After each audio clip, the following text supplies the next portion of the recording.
Hai Cognizer, lagi batuk pilek, boleh vaksin COVID-19 nggak sih?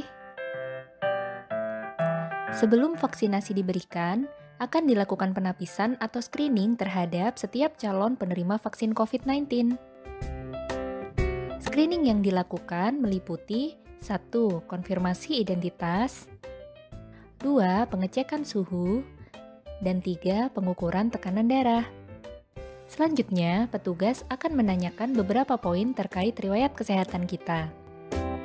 Pertanyaan yang diberikan berdasarkan petunjuk teknis pelaksanaan vaksinasi dalam rangka penanggulangan pandemi Coronavirus Disease 2019 atau COVID-19 yang dikeluarkan oleh Dirjen Pencegahan dan Pengendalian Penyakit Kementerian Kesehatan Republik Indonesia.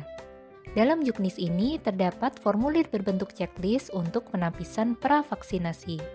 Pertanyaan poin 3 berbunyi, apakah Anda mengalami gejala ISPA seperti batuk, pilek, sesak napas dalam 7 hari terakhir? Nah, jika jawabannya iya, maka vaksinasi tidak diberikan.